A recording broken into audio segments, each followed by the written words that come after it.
deputado.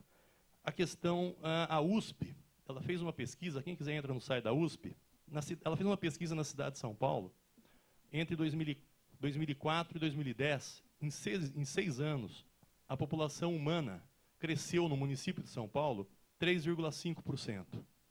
No mesmo período, a população canina cresceu 60%. E a felina, 152%. Aí fizeram uma projeção em 20 anos, ou seja, até 2030, se nada for feito em termos de controle populacional, nós teremos mais cães e gatos do que gente.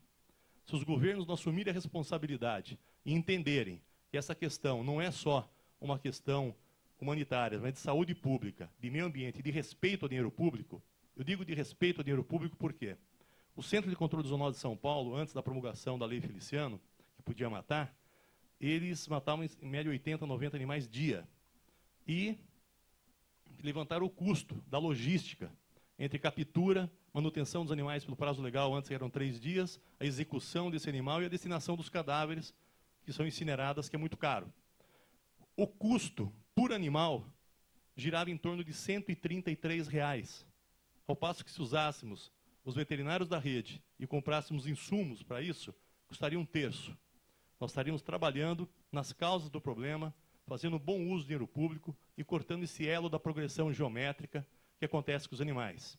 Eu acho que quem não sabe aqui, acabamos de falar aqui da experiência de São Paulo, mas uma cadela ela pode gerar, em 6 anos, através dos seus descendentes diretos e indiretos, até 64 mil cães. Né? Isso, na verdade, não acontece na prática, mas é a matemática. E, então, eu acho que eu queria dizer, até dar um dado em cima disso, que é a experiência de Nova York.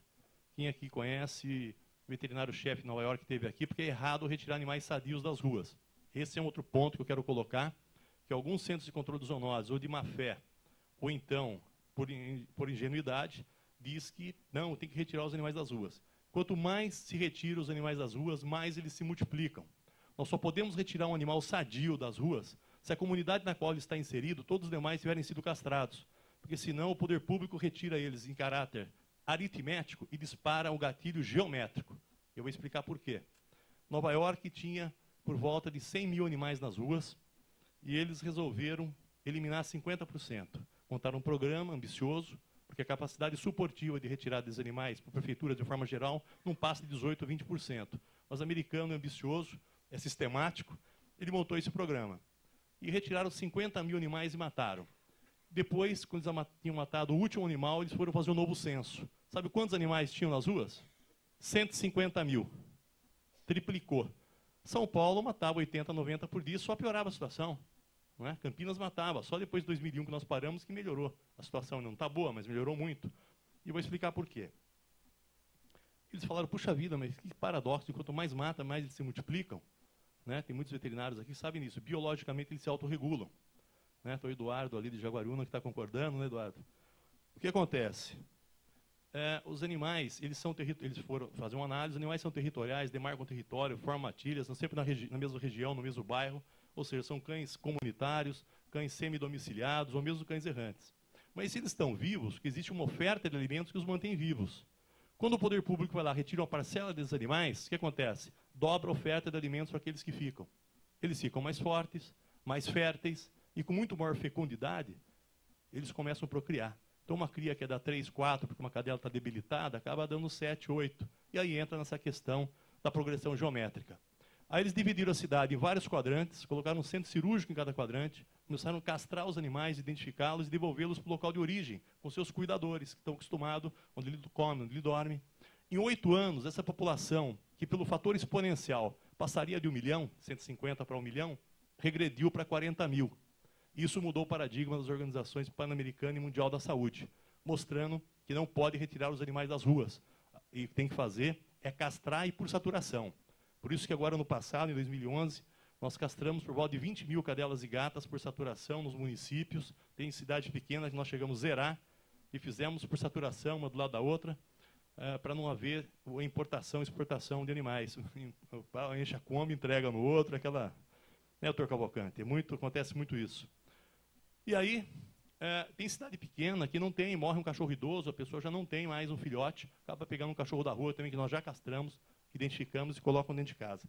Eu não vou me alongar mais, senão aí ficaria falando a noite inteira, mas eu queria só corrigir o Jorge numa fala dele, que ele falou que minha lei proíbe a eutanásia de cães saudáveis. Ela proíbe a matança indiscriminada, ela não proíbe a eutanásia. Mas esse é um termo só, eu sei que o Jorge não quis dizer isso. Ela permite a eutanásia, né? Que a eutanásia é para aliviar um sofrimento que não tem cura. Só que as pessoas usavam esse termo, praticavam matança indiscriminada. Então, isso é muito duro.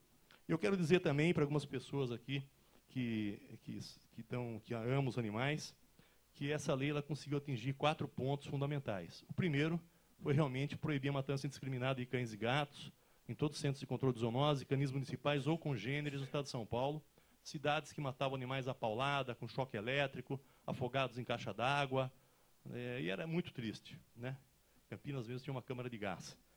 Mas o segundo, que ela instituiu o cão comunitário, né? Que ele existe desde que mundo é mundo, só que ele sempre existiu de fato, agora ele existe de fato e é sujeito de direito. Tem o cão Bob lá em Campinas, deputado, que queriam tirar da praça, faziam 12 anos que era dos taxistas, e aí nós conseguimos salvá-lo. Hoje, inclusive, tem o Bloco do Bob. É o 3º ano já, começando com 300 pessoas, 700, o último ano agora, 1000 pessoas no Bloco do Bob. Muito bacana, está avançando bastante. E todo dia a gente vê aí animais sendo salvos por conta do cão comunitário. O terceiro item é que antes, dentro do arcabouço jurídico do Estado, não tinha previsão legal para instituir as políticas públicas, ou seja, fazer a castração, programas de castração e identificação dos animais nos municípios em convênio do governo do Estado. Então, ela abriu agora esse caminho, por isso que nós conseguimos executar. E o quarto item, que é um dos que eu julgo mais importante, que mudou o paradigma, ou seja, a conscientização disso. Antigamente, se nós perguntássemos, há 10 anos atrás, para um prefeito, o senhor recicla lixo na sua cidade? Ele diria, eu não, isso é coisa de ambientalista maluco, de eco chato. Hoje, se perguntar isso para um prefeito, duvido que ele fale, olha, eu não estou reciclando lixo ou trabalhando para fazê-lo. É a mesma coisa se nós perguntássemos a questão dos animais, antes da lei. O senhor mata os animais na sua cidade? Sim, senhor, mato sim. Hoje eu duvido que um prefeito assuma isso publicamente. Ele pode até ser cassado por improbidade administrativa. E também, por último, para encerrar, dizer que, graças a Deus, a lei da nota fiscal paulista já foi sancionada, falta só a regulamentação, e que ela estende os benefícios da nota fiscal paulista para todas as entidades de proteção animal do Estado de São Paulo. E a lei Feliciano já está indo para o 5º estado, já é aprovada e sancionada no Rio Grande do Sul, né, já em Pernambuco, Alagoas falta sancionar, está sendo votada em Goiânia, estive lá, e também em Minas, também estive lá. Se Deus quiser, ela será nacional logo para a gente acabar com essa matança. E também, agora, para encerrar mesmo, deputado, eu estive é que é tanta coisa, eu fiz uma palestra de 4 horas e 15, é muita coisa para falar em 10 minutos. Mas é importante dizer isso. Eu estive na Rio Mais 20, defendendo eu fiz um discurso lá tive a oportunidade de explanar uma coisa muito importante, que é a questão dos malefícios da pecuária de corte na água do planeta. Disse isso ontem, inclusive, na frente do governador, lá em Campinas, que teve aquele evento da Secretaria da Agricultura. Por que eu digo isso, gente? E lá, na saída, eu consegui encontrar vários senadores e deputados e pedi para manter o texto. Para a gente manter o texto e conseguimos avançar. Estão todos imbuídos, nos ajudar. O deputado Capês também conhece muito deputado. A gente pode formar uma aliança aí, todo mundo, para manter o texto, né, deputado? Para a gente manter o texto no Congresso Nacional e no Senado. Mas o mais importante que eu quero dizer agora é o seguinte, a questão de cães e gatos, nós já colocamos a locomotiva no trilho, ela já está andando. Todo mundo está castrando, está fazendo isso e aquilo. Nosso maior problema hoje é a questão da pecuária de corte. Né? Eu sei que, eu vou dar só um dado rápido aqui, até o que eu disse lá, uma parte do que eu disse lá, que nós sabemos que a água do planeta, 97% da água do planeta é salgada. Sabemos que 2,4%, estou arredondando, é água de aquífero, geleiras, gases, nuvens, ou seja, sobra para o consumo humano 0,07% para o consumo humano. Olha só. Desse 0,07%, 70% é usado para agricultura e pecuária. Ou seja, sobra 30% para o nosso consumo. E agora vamos aos números. Para produzir 1 quilo de alface, 1 quilo de tomate, nós gastamos por volta de 250 litros de água. Para produzir 1 quilo de frango, 2.000 litros de água. Para produzir 1 quilo de carne, varia entre 15 a 100 mil litros de água. Se formos compor desde a produção da soja, da ração, a cadeia toda, o boi bebe, chega a esse ponto. Então eu gostaria de fazer uma reflexão aqui a todos, né? Não só pela questão, eu não vejo nenhum benefício na carne, sou vegetariano, né? Gostaria de convencer a todos a se tornar vegetarianos, porque eu acho que, assim, fisiologicamente, até teve um debate aqui na casa, deputado, que fizeram aqui uma brincadeira comigo, puseram eu, economista vegetariano, para discutir aquele deputado que não se elegeu mais, médico e carnívoro, da TV Assembleia. E aí falei, pô, aí fica difícil. Mas aí eu já procurei, né, entrar e falei para ele, olha, eu vou dividir essa questão em 3. A primeira é a questão fisiológica, ambiental e espiritual. Então, a questão fisiológica, como ele era médico e eu não, era difícil argumentar, então eu fiquei citando o Dr. Pontes, que foi o maior gastroenterologista da América Latina, o 3º do mundo, professor da USP, e foi professor dele. Aí eu comecei a elencar os problemas fisiológicos que a carne acarreta. Então, eu disse que o Dr. Pontes dizia, ele elencava 20 itens, né, só vou dizer 3 aqui, 4, quer dizer que a nossa dentição, né, não foi feita, não somos carnívoros, né? Nós somos totalmente não carnívoros. Então, nossa dentição é igual de cavalo, de vaca, é chato, não é de cachorro e gato. Só temos os caninos, que é para rasgar a raiz. Depois nós temos a questão do intestino. O intestino do não carnívoro, ele é longo, do carnívoro é curto. O carnívoro não transpira pela pele, né? E nós, cavalo, boi, transpiramos pela pele. Alguém aqui já viu um cachorro ou um gato suado? Né? Ninguém nunca viu.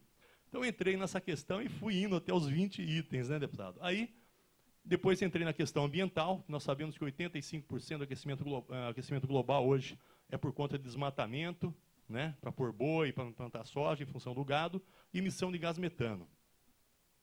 Então, e essa preocupação agora também com a água, né?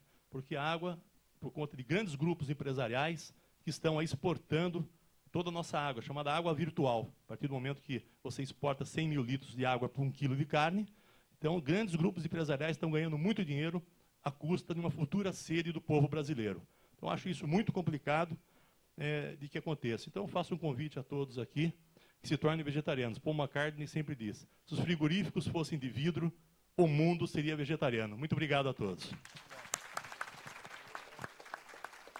Muito bem.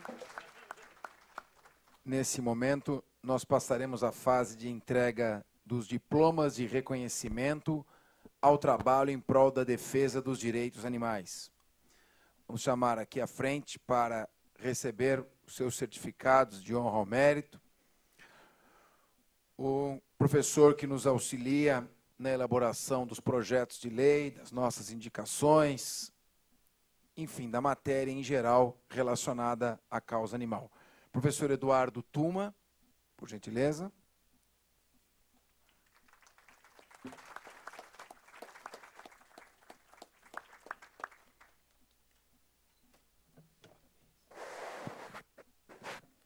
Nossa querida Isolina Ribeiro, fervorosa defensora dos direitos e garantias dos animais, que de modo indelével tem contribuído para o fortalecimento das instituições e entidades que combatem os maus tratos aos animais.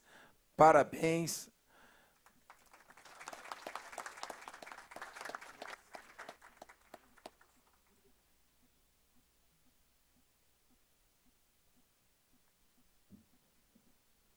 Nosso querido Jorge Antônio Pereira, com um trabalho maravilhoso, consagrado, projeto Segunda Chance.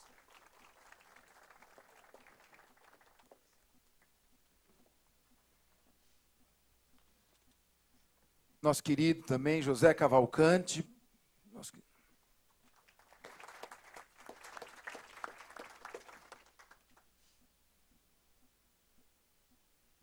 Marcela Lorenzoni, também um trabalho fantástico, projeto Segunda Chance, meus parabéns.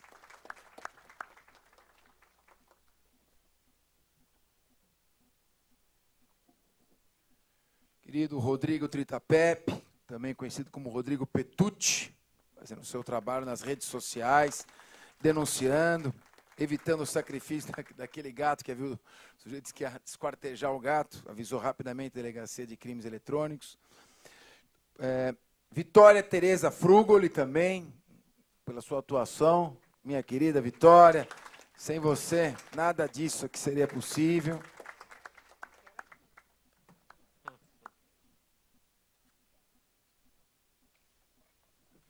Sua Excelência, nosso promotor de justiça do GECAP, Grupo de Defesa Animal, Dr. Carlos Henrique Prestes Camargo, parabéns pelo trabalho.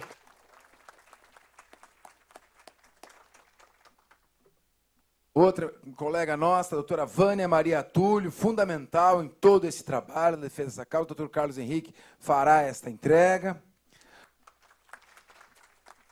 E o doutor Wilson Corrêa representando aqui toda a Polícia Civil, que faz um trabalho também, como ele mesmo disse, nenhuma denúncia é desprezada que chega ao conhecimento. Nós temos que alimentar essa cultura de denunciar mesmo os maus tratos contra animais.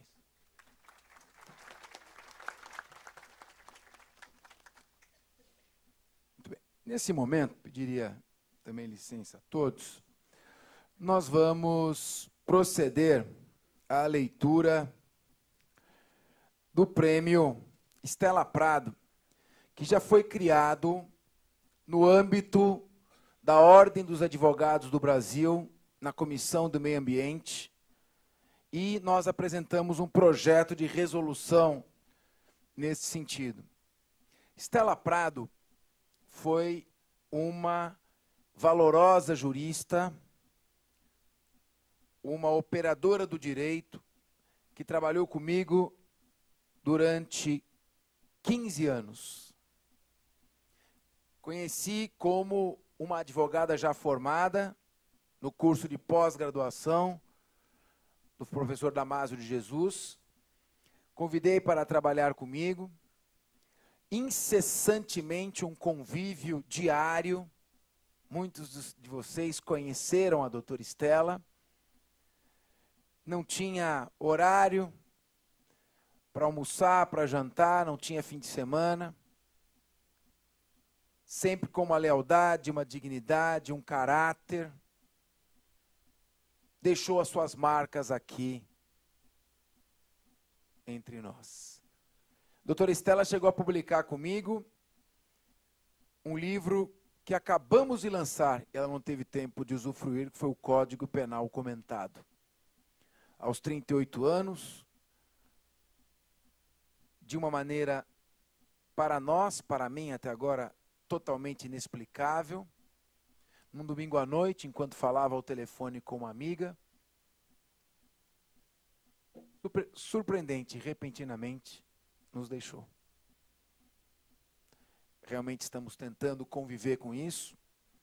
E a Stella, o Feliciano, ela que se encarregava de manter contato com essas entidades protetoras dos animais, que ela elaborava as indicações, os nossos projetos, fazia os seus trabalhos, redigia os ofícios todos, que encaminhamos ao Procurador-Geral, inclusive.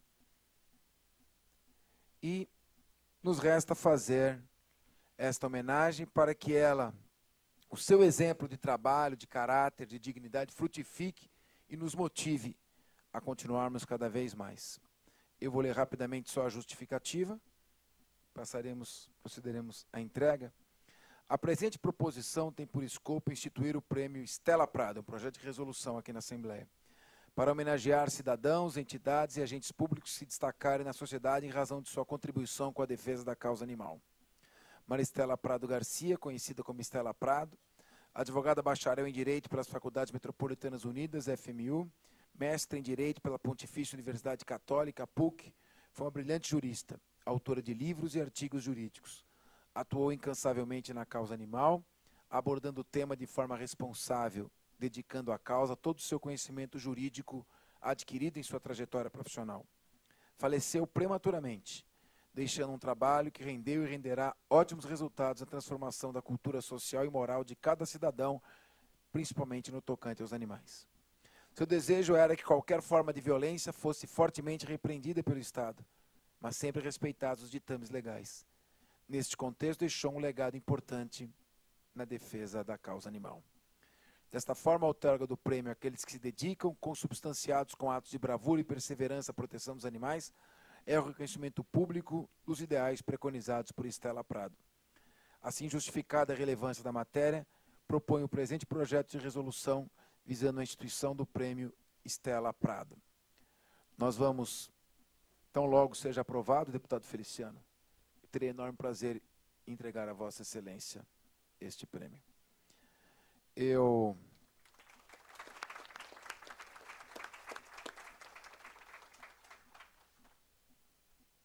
Há um texto aqui que me foi entregue pela mãe da Estela, que está aqui presente, dona Neuza Pucci, e eu vou pedir licença para lê-lo, antes de fazermos a entrega simbólica a ela mesma, dona Neuza, daquilo que nós pretendemos, tão logo venha a ser aprovado. Essa Assembleia, eu digo, precisa votar mais projetos, trabalhar mais projetos de deputados, produzir mais, tão logo seja aprovado, mas nós iremos fazer esta entrega simbólica. A perplexidade de uma descoberta. Instante fugaz contido no silêncio. Eterniza-se nas palavras que ao vento se esvai. Carregada nos rastros da memória o encontro desse valor. E assim, na trajetória de uma vida construída, e dentre outras possibilidades a almejar, o falecimento de Maria Estela provocou uma fenda, cujo preenchimento torna-se incólume às tantas vicissitudes oferecidas e enfrentadas com galardia e competência. Talento este, associado ao seu brilho de caráter, impugnando qualquer sinal de manifestação de um ser sujeito às veleidades do cotidiano e de uma vida passageira e fugaz. Advogada por formação, ao frequentar o curso Professor Damásio, é convidada pelo Dr. Fernando Capês, em função de se destacar por mérito à sua capacidade, com que se debruçou por 15 anos no exercício da área jurídica. E ao abraçar a causa pelos trâmites do exercício da pesquisa, o fez com galardia e brilhantismo, imprimindo um estilo próprio e autônomo. Está aqui Dona Neuza Pucci, Dr. Eurico Prado, Miguel Prado, Dr. Plínio, tio, irmão e os pais, mãe e pai. Nós fizemos este seminário com a intenção de divulgar todos os órgãos, as instituições que existem, o que está sendo feito, o grupo do Ministério Público começa a se articular, a divisão dos crimes ambientais, nós temos uma indicação ao governador para que nesta divisão seja feita a separação entre crimes contra a fauna e crimes contra a flora e que seja criada uma terceira delegacia exclusivamente voltada à proteção animal. Mas nós estamos aqui conscientizando vocês, a conscientizar as pessoas. Vocês são formadores de opinião. Vocês são divulgadores, são líderes, para que vocês façam essa corrente de divulgação, estimulem as pessoas a denunciar os maus tratos, façam coro para que seja logo aprovadas as mudanças do Código Penal. É um seminário importante. Nós vamos realizar vários outros, em vários locais. E este nós realizamos também em homenagem à memória da inesquecível Estela Prado. Onde eu estiver, cada ato que eu fizer, eu tentarei, de alguma maneira, fazer lembrar a memória da filha de vocês, para que jamais seja esquecido. Ela saiu da vida, mas o seu exame perpetuou. Ela jamais será esquecida. Portanto, eu peço a dona Neuza, vem aqui com o doutor Eurico. Este será o prêmio que nós pretendemos entregar a todas as pessoas que, como Vossa Excelência, deputado Feliciano, se destacam nesta causa e na defesa. Hoje é um projeto de resolução, mas nós esperamos que ele venha a ser aprovado. Dona Neuza.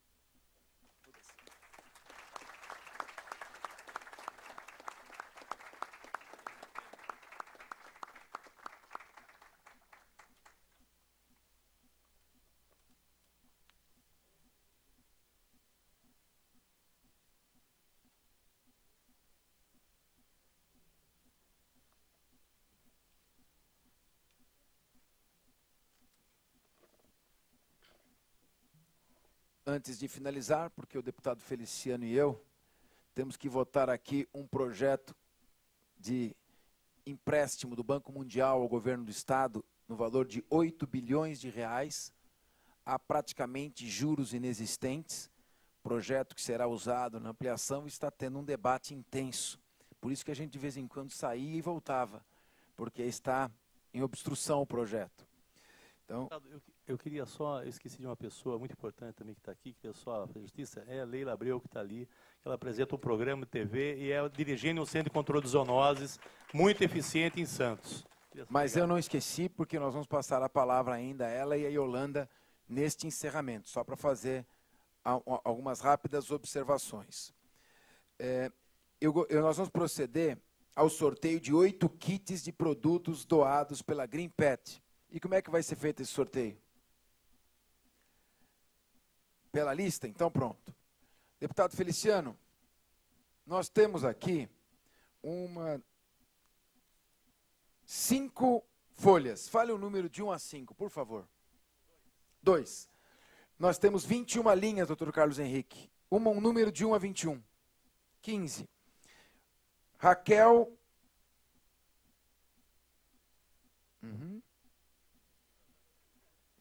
Por favor. Jacuri. Uterino Jacuri, é isso? Não está presente? O senhor tem um curso de caligrafia. Então, agora, doutor Wilson, de 1 a 5, por favor. 3. Doutor Cavalcante, Francisco, de 1 a 26. 20. Francisco, abreviado, né? FCO. Francisco Almeida. Francisco Almeida. Está presente? É o próprio? Francisco Almeida. Então é 21. Tá bom. Dalila Fernandes Pereira. Tá aqui? Parabéns. Vamos entregar. Professora Mônica, quantos prêmios temos ainda? Mais um? Pronto. Tem mais um? Tem mais. Então, mais um, professora Mônica, de 1 a 5. 4. Jorge, de 1 a 24. 20. Viviane Cabral. Então, outro número, de 1 a 24. 17. Magda Regina.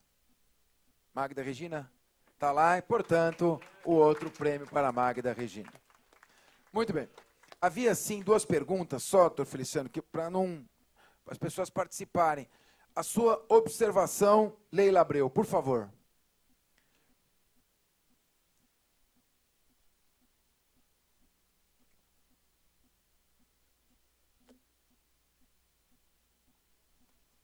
Tem o microfone, sim.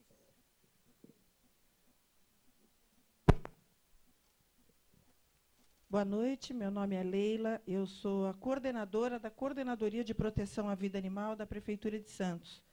Lá, como citou o deputado Feliciano, já existiu essa cisão. Nós separamos zoonose de proteção. Então, nós somos subordinados à Secretaria do Meio Ambiente e a zoonose passou para um prédio onde eles cuidam de zoonose. Eles cuidam de dengue, de infestação de ratos e destinam as verbas da saúde para isso. É muito importante, e isso foi necessário, porque, infelizmente, os CCZs ainda priorizam a vida humana. Eu só cuido desse animal se ele tiver alguma doença que vai transmitir para mim. Se não transmitir para o ser humano, eu não vou priorizar essa verba para esses animais. Isso foi necessário, foi uma guerra, gente, porque os veterinários que trabalhavam no CCZ ficaram indignados e se sentiram desrespeitados por terem que cuidar de animais. Todos foram no CRMV e pediram para sair e passarem para o centro de zoonose, porque eles não queriam cuidar dos animais. Então, é muito difícil, é uma luta muito grande. Não fui eu que assumi a princípio, eu estou lá há 1 ano e meio, e já existia há 1 ano. Eu acredito que a pessoa que veio antes de mim sofreu ainda mais, mas eu ainda peguei essa leva quando eu assumi. E foi uma guerra, porque, na verdade, as pessoas... não existe verba, eu não posso tratar, eu não posso cuidar. E com a Secretaria do Meio Ambiente, acabou essa desculpa de que isso é saúde, essa verba esse dinheiro é para a saúde. A gente hoje tem verba. Não adianta vocês irem para o meio ambiente, porque o meio ambiente não tem dinheiro. Mas não adianta ter dinheiro e não ser aplicado para os animais. Então, a gente está na Secretaria do Meio Ambiente e hoje eu posso dizer assim, eu sou protetora desde que nasci, assumi, não sou veterinária, mas eu não preciso ser veterinária, com todo respeito aos veterinários que estão aqui, que nós trouxemos para assistir essa brilhante apresentação de todos. Eu não preciso ser veterinária para saber o que é bom para o animal, o que faz bem para o animal. Então, essa cisão é fundamental que existam em todas as cidades para que os animais sejam vistos de uma outra forma. Hoje, os animais da Prefeitura de Santos, existem problemas? Claro que existem, porque o prédio, as instalações continuam sendo as mesmas. Porém, com muita luta, nós criamos áreas de lazer, áreas de soltura, muitas vezes colocamos dinheiro do bolso para algumas coisas que precisavam ser feitas, mas hoje esses animais são vacinados, todos com vacinas V10, todos são vermifugados e não usam, todos comem ração premium. Eu tenho hoje 220 animais lá dentro, temos problemas de lotação, mas o mais importante que eu senti na pele, eu tinha muita revolta, como a Mônica tem toda a razão de ter, como outros dirigentes de lugares que cuidam de animais, com a reação da população em relação ao desrespeito aos animais. Mas o exemplo tem que partir da gente. Se o poder público não respeita, ele não pode exigir que alguém que vá adotar um animal e depois devolva, que a gente fique indignado. Para a gente ficar indignado, a gente tem que fazer alguma coisa. Então, eu não posso exigir que o proprietário, para quem eu estou dando o animal, fale para ele de posse responsável se eu não pratico lá dentro. Eu não posso falar para ele que ele tem que vacinar o cão dele se eu dou um animal para ele sem estar vacinado. Então, é a mesma coisa que um pai com cigarro na boca falar para o filho não fumar porque ele vai morrer de câncer. Então, é muito importante que o poder público seja o exemplo daquilo que a gente quer que a sociedade seja. Então, hoje, nós multamos, e as multas são altas por maus tratos, mas a gente multa porque a gente pode dar o exemplo. Os nossos animais são castrados, todos, os nossos animais são vermifugados, são vacinados com vacinas éticas e comem ração de qualidade, que eu não vou aqui fazer propaganda da marca. Então, quando nós doamos o animal, somos muito exigentes e, às vezes, somos até denunciados por uma interpretação até errada por discriminação.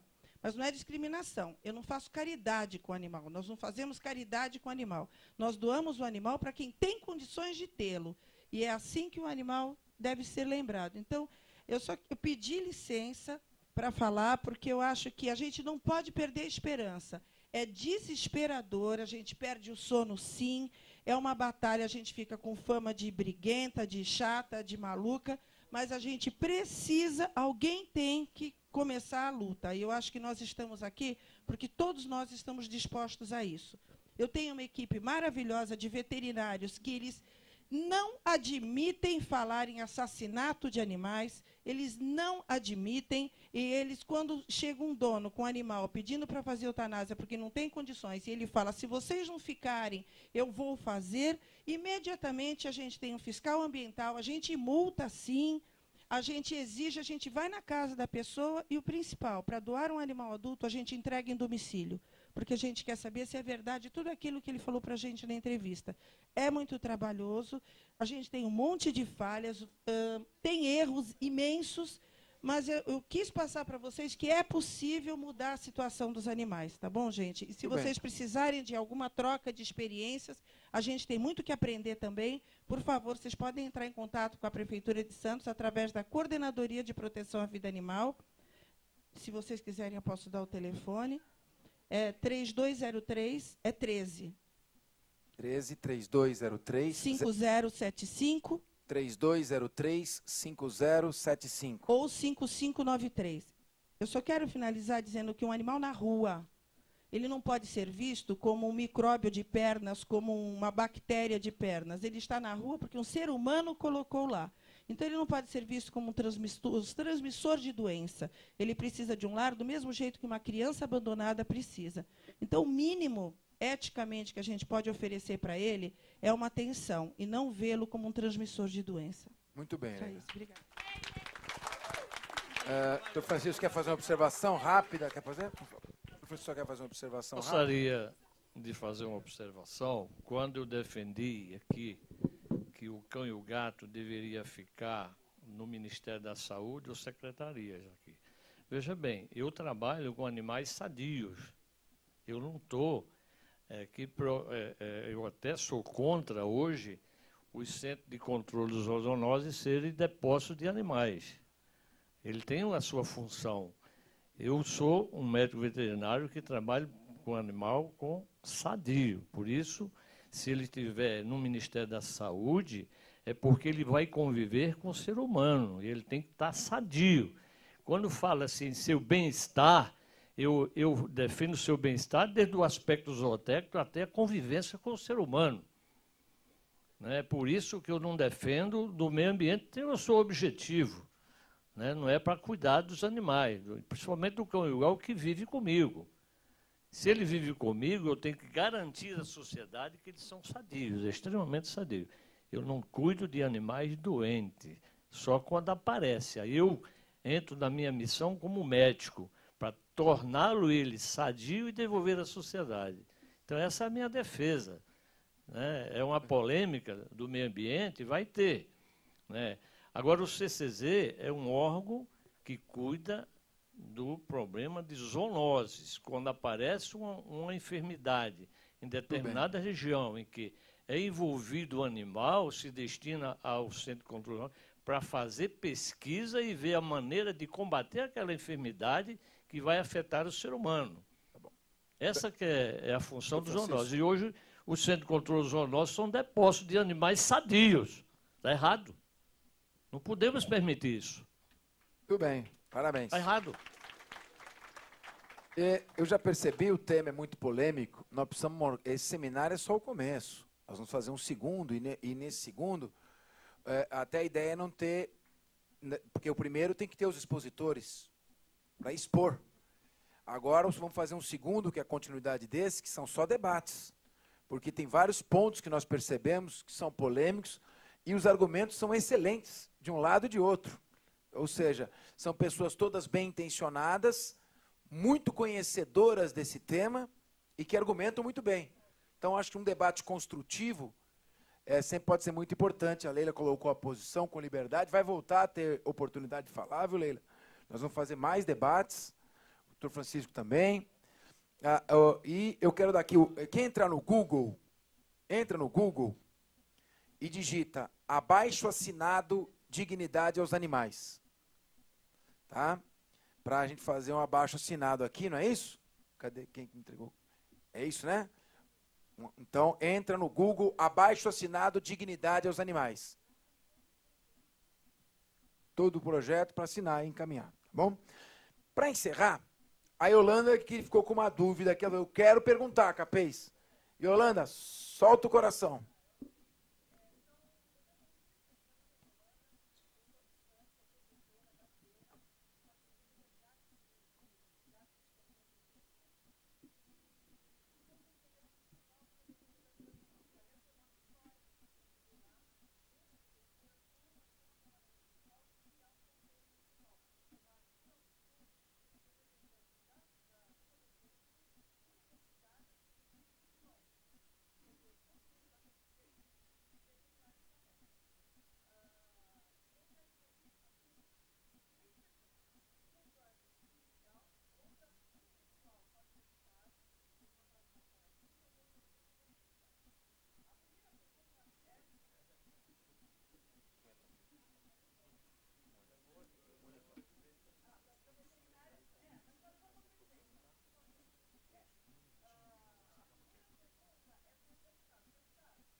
Eu desconheço. Desconheço que eu esteja fazendo isso. Eu acredito que não tenho esta vocação. Não, mas é verdade. Uma pessoa fez isso há 50 anos atrás com seres humanos. E se eu vivesse na época, eu não concordaria em nada com ela. Eu a processaria por genocídio. Então, não é verdade. Não sei como surgiu isso. Talvez eu tinha feito um comentário, porque hoje, com a proibição do sacrifício de animais, está havendo uma solução simplista e totalmente censurável de confinar esses animais em espaços em que eles ficam obrigados a viver em sofrimento até o fim da vida. E talvez numa expressão infeliz eu disse, o que o governo está fazendo, o que os governos estão fazendo, as estruturas deficientes estão fazendo, estão tornando esse destino dos animais nesse momento pior até do que se fosse um sacrifício. Mas no sentido não de dizer que tem que voltar ao sacrifício, no sentido de criticar, que é uma crueldade o que está sendo feito e que é preciso que a gente denuncie isso. Não é claro que...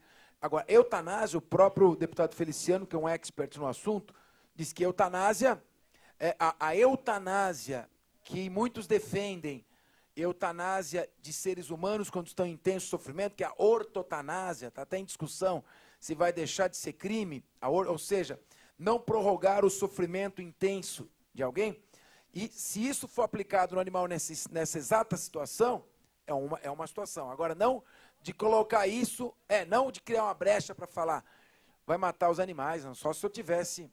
Não, eu não sou dado ao vício do álcool, não bebo, portanto nem pode estar bêbado para falar uma bobagem dessas, tá certo? Totalmente...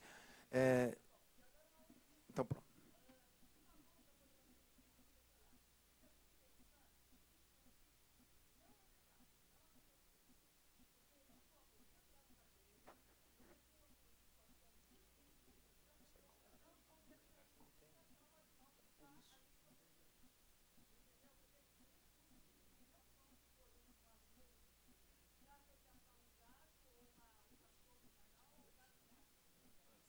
Yolanda, deixa eu responder pelo Dr. Wilson.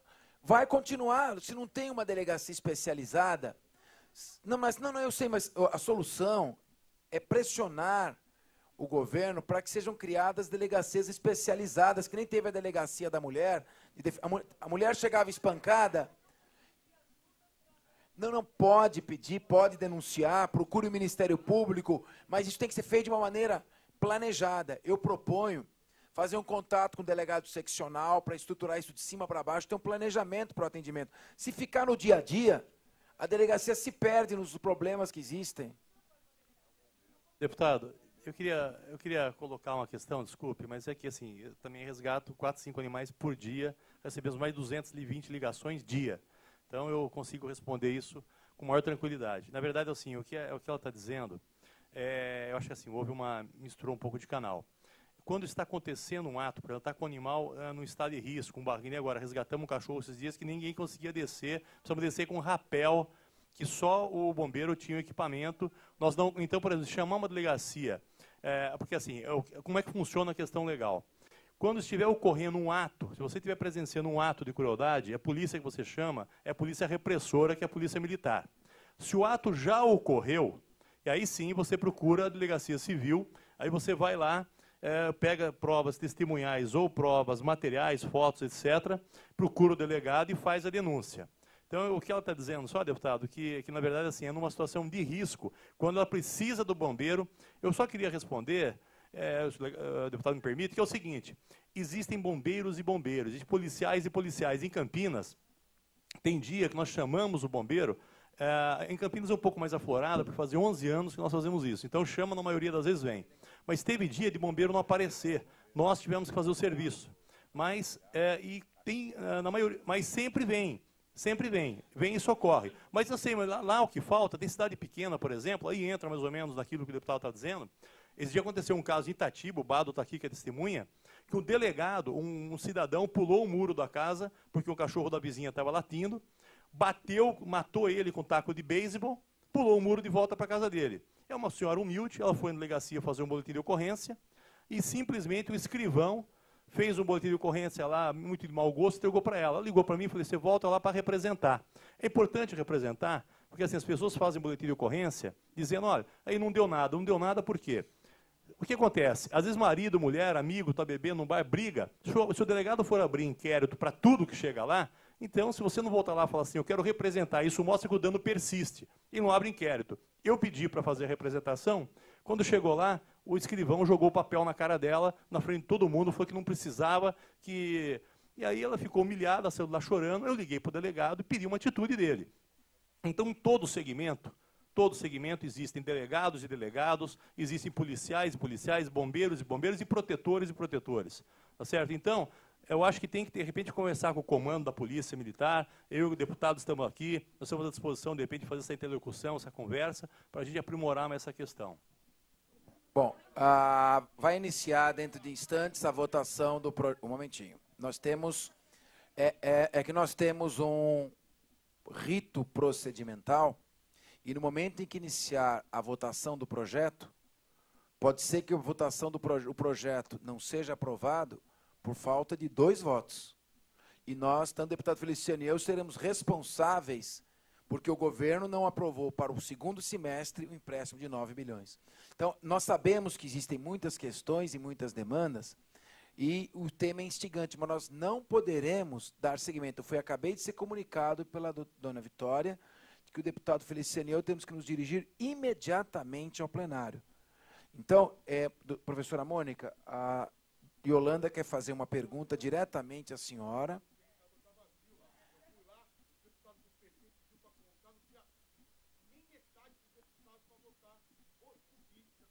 Então, mais uma razão para a gente ir para lá. Então, Yolanda, você fala, por favor, porque nós não temos mais tempo. Faz a pergunta e você responde para ela, tá bom, Mônica?